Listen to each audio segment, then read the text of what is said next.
अब तक हम लोग बोहर मॉडल पूरा कर चुके थे, वेलोसिटी, एनर्जी वगैरह सब कुछ निकाल चुके थे। मैं बोहर मॉडल का एक 1 पेज नोट्स आपको बता देता हूं।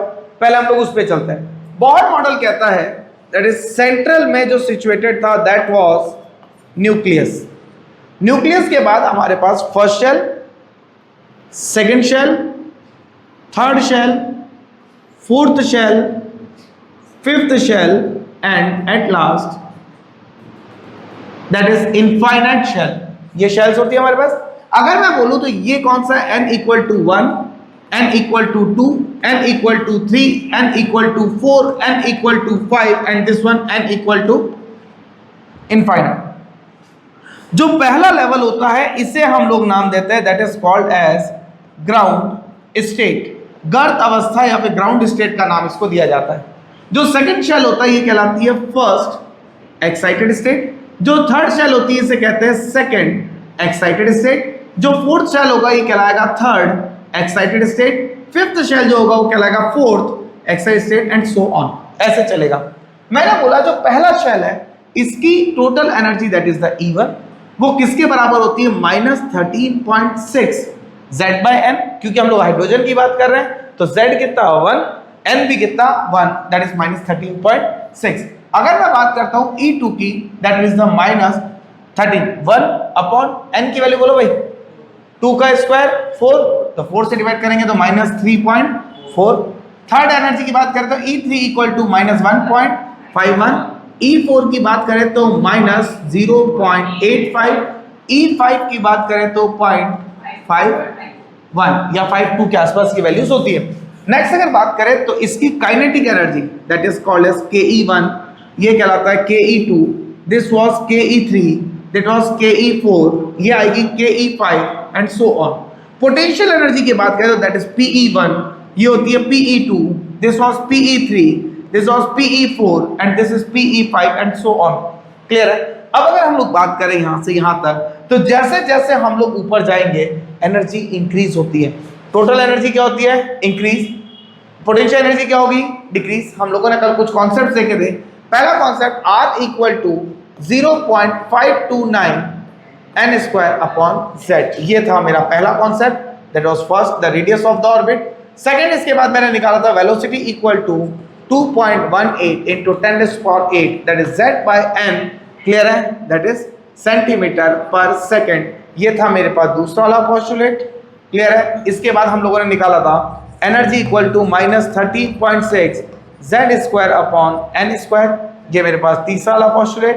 क्लियर है? और मैंने हम लोगों ने क्या निकाला था कि टोटल एनर्जी जो होती है वो किसके बराबर होती है? E total equal to minus of the kinetic energy that half of the potential energy. This was one of the most important concept, ये आपको याद होना भी चाहिए, ये इंपॉर्टेंट पार्ट था इसका बहुत ज्यादा। क्लियर है? अब हम लोग कुछ एक इंपॉर्टेंट पॉइंट्स को और देखेंगे। हम लोग अगर देखें तो इनको थोड़ा सा छोटा करते हैं हम लोग यहां से, ठीक है? यहां से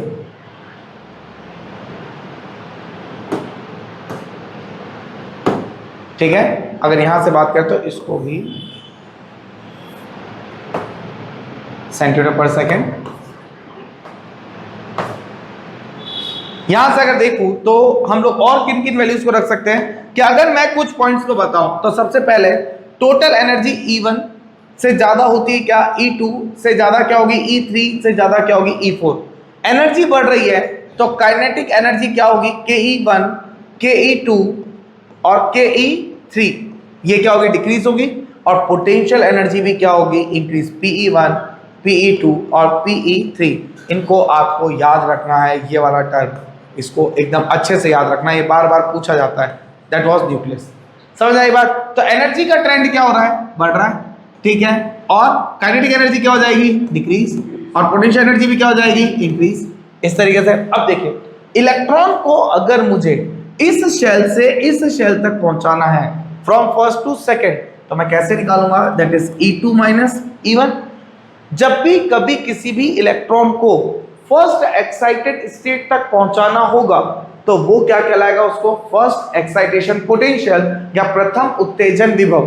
क्लियर है? That is called as first excitation potential या प्रथम उत्तेजन विभव। और इसकी वैल्यू किसके बराबर? E2 कितना? -3.4 माइनस और माइनस प्लस 13.6, आंसर आएगा कितना आएगा 10.2, किसका प्लस का। सेकंड आता है इलेक्ट्रॉन को आपको यहां पहुंचाना है, that is called as E3 minus E1, इसे क्या कहेंगे हम लोग सेकंड एक्साइटेशन पोटेंशियल। E3 की वैल्यू बोलिएगा भाई -1.51 प्लस 13.6, आंसर 12.09, क्लियर है। नेक्स्ट अगर बात करें third excitation potential, that is third excitation potential that is E4 minus E1, इसको जब आप पूरा निकालेंगे दैट विल बी द 12.75। आ रही है बात समझ में। और एक चीज ध्यान रखेंगे कि जैसे जैसे आप आगे बढ़ेंगे एनर्जी का गैप क्या होता जाएगा, कम होता जाएगा, ठीक है। जैसे एक वैल्यूज बताता हूं, जैसे E2 माइनस E1 से कम होगा E3 माइनस E2, भाई ये जो एनर्जी का गैप है इससे ये वाला गैप क्या होगा, कम होगा, इस वाले गैप से भी ये वाला गैप क्या होगा और कम होगा, that is less than E4 minus E3। आ रही है बात समझ में क्या बताना चाह रहा हूं आपको।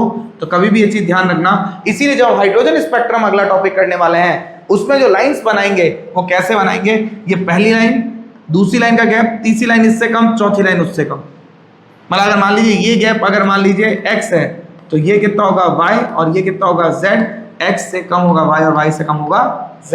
ये था 1 पेज नोट जिसके अंदर बोर के सारे पोस्टुलेट हम लोगों ने उतार दिए, जितना भी वेलोसिटी वगैरह सब कुछ था, ठीक है। इसको आपको ढंग से करना है, मैंने पे कॉपी में बनवा रखा है, फोटोकॉपी नोट्स पे भी हो जाएगा, स्क्रीनशॉट वगैरह आप ले सकते हैं। जब वीडियो देखे तो आप लोग इसको देख भी सकते हैं, ठीक है।